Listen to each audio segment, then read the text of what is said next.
Video అయితే అందరు చూసేస్తున్నారు, కానీ ఎవ్వరూ సబ్స్క్రైబ్ చేయట్లేదు. నేను ఒక్కనే వీడియో తీసుకుంటున్నాను, నేను ఒక్కడే ఎడిటింగ్ చేసుకుంటున్నాను. ఓన్లీ వన్ మ్యాన్ ఆర్మీ, అన్నీ నేనే చేసుకుంటున్నాను. మరి నా కష్టాన్ని గుర్తించి కొంచెం సబ్స్క్రైబ్ చేసుకోవచ్చు కదా. ప్లీజ్ నా ఛానల్ని సబ్స్క్రైబ్ చేయండి, లైక్ చేయండి, షేర్ చేయండి, కామెంట్ చేయండి, అండ్ మోస్ట్ ఇంపార్టెంట్ సబ్స్క్రైబ్ చేయండి. Okay, thank you. Movie lovers, welcome to MB creative talks. So ఈరోజు మనం చెప్పుకోబోయే మూవీ రివ్యూ వచ్చేసి ప్రసన్నవదనం.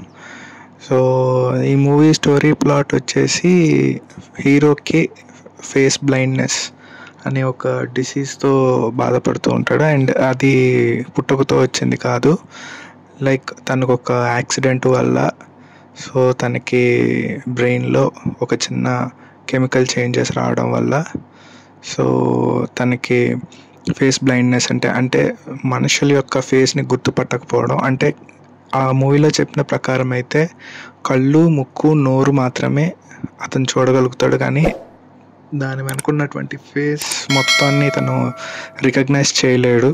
సో ఇది తనకున్న ప్రాబ్లం. అయితే ఆ మూవీలో చెప్పినట్టు అయితే ఆ డాక్టర్ ఏదైతే చెప్పాడో మూవీలో, ఆ స్టోరీలో అదైతే కరెక్ట్గా చూపించలేకపోయారు. ఇంకొంచెం దాని మీద రీసెర్చ్ చేస్తే బాగుండేది. ఎందుకంటే మూవీ చూస్తున్నంతసేపు అసలు ఫేస్ బ్లైండ్నెస్ గురించి చెప్తున్నాడా, లేకపోతే షార్ట్ మెమరీ లాస్ గురించి చెప్తున్నాడా.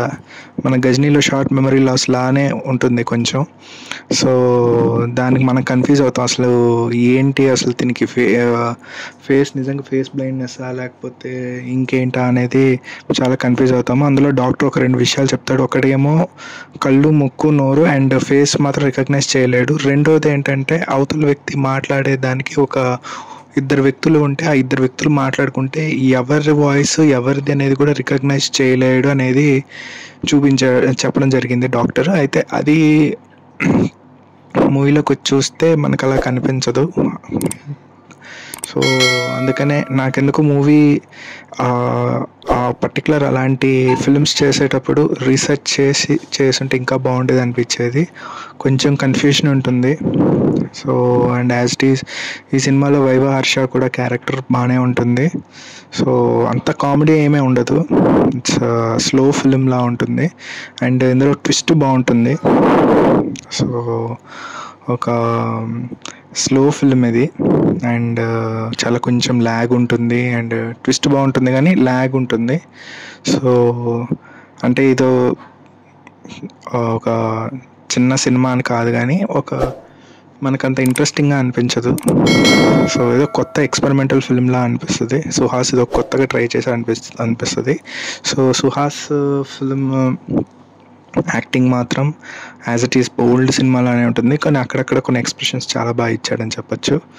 సో ఇంకా మూవీ ఓవరాల్గా ఓకే. ఒక్కసారి అయితే ఎవరైనా ఎక్స్పెరిమెంటల్ ఫిల్మ్స్ చూడాలి అంటే కామెడీ, ఫ్యామిలీ ఇలాంటివి కాకుండా ఒక ఎక్స్పెరిమెంట్ ఫిల్మ్ చూడాలంటే చూడొచ్చు. అండ్ లవ్ ట్రాక్ కూడా ఉంటుంది. సో ఇది నా యొక్క క్రిటిక్ రివ్యూ. సో నేను ఈ మూవీకి ఇచ్చే రేటింగ్ ఎంత అంటే